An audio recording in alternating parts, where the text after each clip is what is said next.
नमस्कार दोस्तों, हमारे YouTube channel JK study with motivation पर आपका हार्दिक स्वागत है। मैं हूं आपके साथ महावीर प्रसाद। आज हम साइंस के कुछ स्पेशल टॉपिक है उनकी बात करेंगे। और दोस्तों, जो भी टॉपिक है वो हमारे दैनिक जीवन में हमेशा काम आने वाला है और हर जगह पर काम आते हैं। हमारे दैनिक जीवन में शुरुआत उठने से लेकर रात में सोने तक हमेशा ये जो चीज़ें आज उनके बारे में हम पढ़ेंगे हमेशा काम आने वाली रहती है। दोस्तों, आज का एक विचार है कि जब हम दूसरों की सहायता करते हैं तो ईश्वर के काफ़ी करीब होते हैं। अतः हमेशा ध्यान में रखना कि जो भी ज़रूरतमंद है उनकी सहायता ज़रूर करें। अब देखिए दोस्तों, हम टॉपिक की ओर बढ़ते हैं और हमारा साइंस का वह टॉपिक है अम्ल और क्षार। अम्ल और क्षार तथा लवण। तो ये तीन चीज़ें हैं, इनके बारे में आज हम पढ़ेंगे और हमारे दैनिक जीवन में बहुत ज़्यादा काम आती है। देखिए दोस्तों, अगर छोटी सी बात करें अम्ल, तो जब हम उठते हैं दिन की शुरुआत करते हैं और जो दूध काम में लेते हैं उसमें पाया जाता है लैक्टिक अम्ल। कौन सा अम्ल पाया जाता है? लैक्टिक अम्ल पाया जाता है। तो दोस्तों, दिन में लैक्टिक अम्ल दूध से सभी की शुरुआत होती है। हमारे दांतों को साफ करना होता है या पेट में एसिडिटी हो जाती है, अम्लता की मात्रा ज़्यादा हो जाती है, तो उस समय जो भी वस्तु हम काम में लेते हैं, जो भी चीज़ काम में लेते हैं खाने लायक होती है वो, और या फिर दांतों का जो मंजन है या जो भी पेस्ट है उसमें जो भी काम में लेते हैं और वो क्या होती है, वो होता है क्षार। तो पेस्ट के रूप में जो भी चीज़ काम में ले रहे हैं मुख की सफाई करने में, वो क्या होता है? क्षार होता है। और ये लवण, इसके बिना तो हमारी कल्पना भी नहीं होती है, क्योंकि जो भी सामान बनाते हैं खाने के लिए नमकीन, उसमें NaCl, सोडियम क्लोराइड, अगर हम कहें कि नमक खाने का नमक, तो ये लवण का रूप है। जो खाने का नमक है ये क्या है? लवण का रूप। तो दोस्तों देखिए, तीनों की हमने बात की कि लैक्टिक अम्ल दूध में, जो भी हम पेस्ट काम में लेते हैं दांतों को साफ करने में, तो वो क्या है? क्षार है। और लवण है, जो लूण हम बोलते हैं सामान्य भाषा में लूण, वो क्या है? लवण है। और सामान्य सूत्र क्या है? NaCl, खाने का नमक है जो। अब देखिए दोस्तों, ये अम्ल और क्षार, इनकी स्पेशली परिभाषा क्या है? किस नाम से ये नाम तो मिल गया हमें, किस परिभाषा से इनके क्या गुण है जिनके बारे में हम पता लगाएं कि ये क्या है? अम्ल है। तो देखिए दोस्तों, अम्ल अम्ल की परिभाषा आप भी साथ साथ लिखने का प्रयास कीजिए, क्योंकि लिखने से हमें ज़्यादा याद रहता है। तो वे पदार्थ वे पदार्थ जो स्वाद में खट्टे वे पदार्थ जो स्वाद में खट्टे होते हैं तथा नीले लिटमस पत्र को, जो कि सूचक होता है, नीले लिटमस पत्र को लाल कर देते हैं। कैसा कर देते हैं? लाल कर देते हैं। अम्ल कहलाते हैं। अम्ल कहलाते हैं। ठीक है दोस्तों, तो ये तो हमारी बात थी अम्ल की। और अम्ल होते कैसे हैं? स्वाद में खट्टे होते हैं। जो भी खट्टी चीज़ें होती है उनमें अम्ल पाया जाता है। देखिए दोस्तों, आंवला आंवला खट्टा है, अम्ल पाया जाता है। और दूध में हम लैक्टिक अम्ल की बात कर चुके हैं। इमली इमली में अम्ल पाया जाता है। जो नींबू होता है, नींबू में अम्ल पाया जाता है। हमारे टमाटर है, टमाटर में भी क्या है? अम्ल है। अब देखिए दोस्तों, हम बात करते हैं क्षार की। हाँ दोस्तों, कुछ छोटे कीड़े मकोड़े जैसे कुछ जानवर होते हैं जिनका जो या तो डंक मारते हैं या फिर काट लेते हैं, तो उनमें भी अम्ल पाया जाता है। क्या पाया जाता है? अम्ल पाया जाता है। और जैसे मान लीजिए कि बिच्छू है, बिच्छू ने डंक मार दिया, ठीक है, तो उसमें अम्ल स्रावित हुआ और वो अम्ल इतना दर्द का अनुभव कराता है कि जो भी उसका शिकार होता है उसकी हालत खराब हो जाती है। तो उसकी जगह पर हम क्या काम में लें कि वो दर्द कम हो जाए, तो अम्ल तो उस बिच्छू के डंक में था, उस स्थान पर हमें क्षारीय पदार्थ का उपयोग करना चाहिए। जैसे नीम है, नीम क्षार का उदाहरण है। अगर हम नीम का उपयोग अर्थात नीम का घोल वहां पर लगाते हैं तो दर्द कम होता है दोस्तों। और जिस जगह पर डंक मारा है बिच्छू ने उसके थोड़े से अगले, मान लो अगर यहाँ पर डंक मारा है तो यहाँ से तुरंत रस्सी से बांध दीजिए और फिर नीम नीम का रस लगाइए, बहुत ही जल्दी आराम मिलेगा।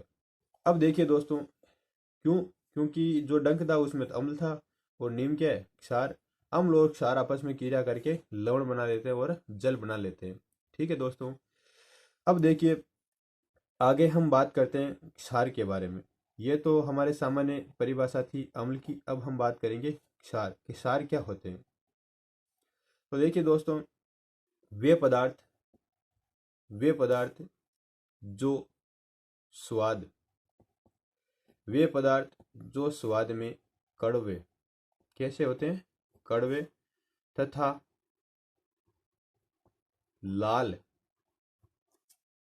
लिटमस लाल लिटमस पत्थर को, जो सूचक होता है, ये पत्थर जो प्राकृतिक सूचक है, लाल लिटमस पत्थर को नीला कर देते हैं। नीला कर देते हैं क्षार कहलाते हैं। क्या कहलाते हैं? क्षार कहलाते हैं। हाँ दोस्तों, दो प्रकार के, स्पेशली तीन प्रकार के पदार्थ हमारे पाए जाते हैं: अम्लीय, क्षारीय और लवणीय पदार्थ। तो जो अम्ल होते हैं वो स्वाद में कैसे, सॉरी सॉरी क्षार क्षार होते हैं वो स्वाद में कड़वे होते हैं। तथा जो लाल लिटमस पत्थर है उसको अगर हम क्षारीय माध्यम में रखें तो वो कैसा हो जाएगा? नीला हो जाएगा। कैसा हो जाएगा? नीला हो जाएगा। अब देखिए दोस्तों, कुछ उदाहरण लेते हैं। पहला तो उदाहरण है जो अम्ल का। अम्ल हमारे आमाशय में पाया जाता है, हाइड्रोक्लोरिक अम्ल।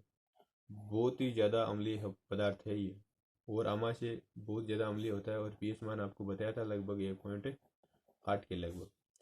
इसी प्रकार जो क्षारीय पदार्थ है, क्षारीय पदार्थ में एक लेते हैं मैग्नीशियम हाइड्रोक्साइड, MgOH का होल ट्वाइस। ये मैग्नीशियम हाइड्रोक्साइड इसलिए काम बात की उदाहरण इसलिए लिया है कि जो ये HCl होता है वो कहाँ पर होता है? आमाशय में। कहाँ पर होता है? आमाशय में। अब आमाशय में कभी कभी समस्या आ जाती है कि अम्लता की मात्रा ज़्यादा हो जाती है, उसे हम कहते हैं अति अम्लता। अति अम्लता। और उसकी लगभग जो अंग्रेजी शब्द है उसका वही काम में लेते हैं और वो हमारा है एसिडिटी। क्या शब्द है?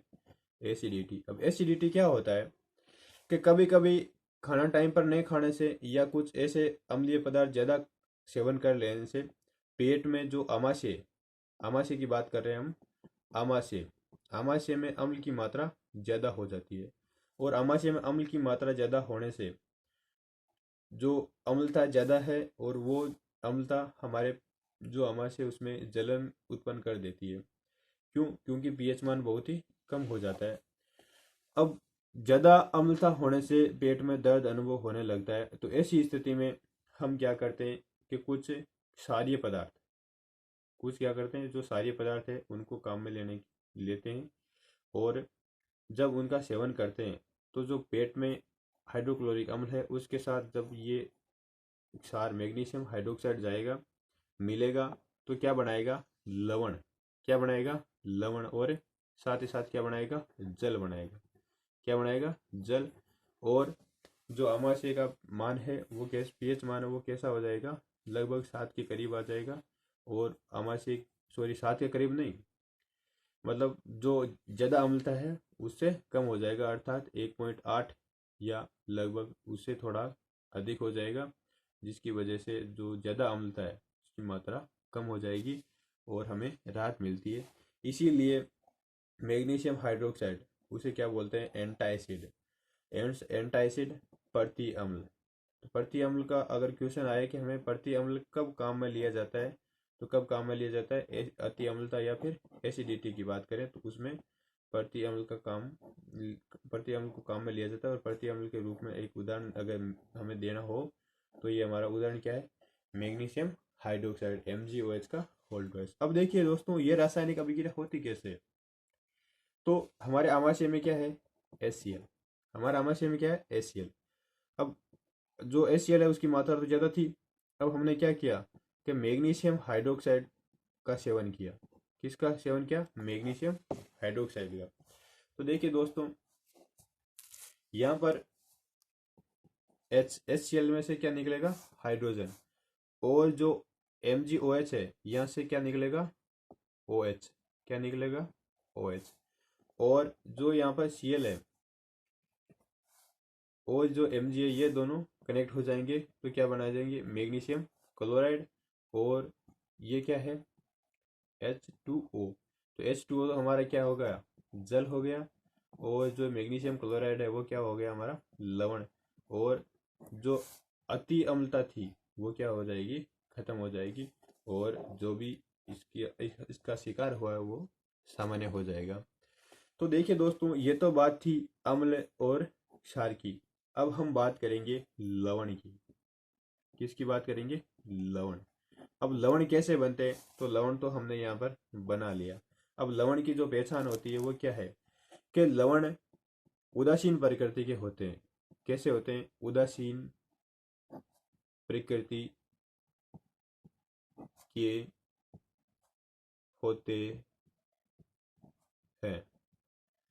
लवण हमेशा उदासीन प्रकृति के होते हैं। और लवणों का पीएच मान, लवण जो होते हैं उनका पीएच मान 7 होता है हमेशा। कितना होता है, लवणों का पीएच मान 7 होता है।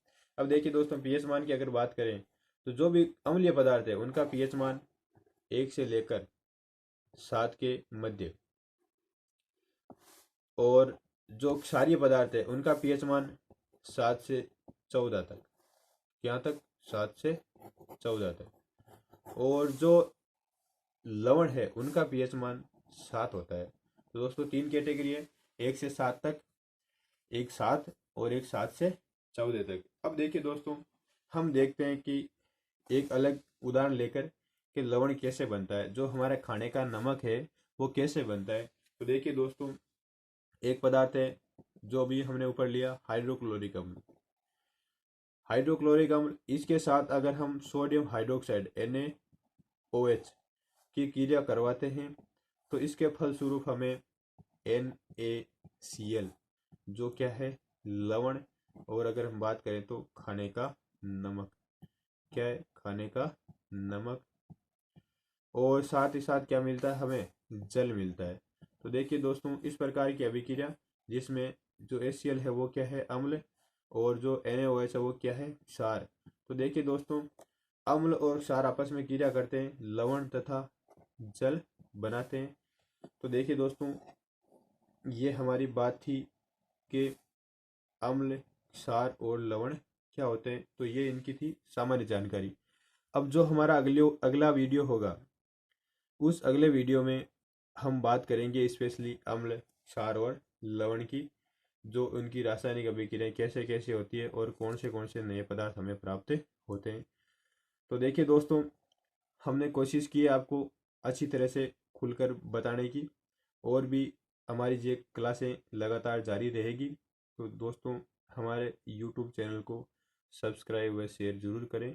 तथा जो भी हमारा दोस्त है जो पढ़ने का इच्छुक हो उनको भी बताएं।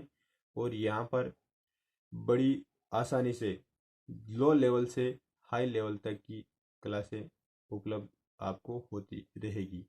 और फिर भी आपको कोई अलग लगे कि ये टॉपिक हमें पढ़ाइए या इस टॉपिक में कोई क्वेश्चन है तो कमेंट बॉक्स में कमेंट करके हमें ज़रूर बताइए। धन्यवाद दोस्तों।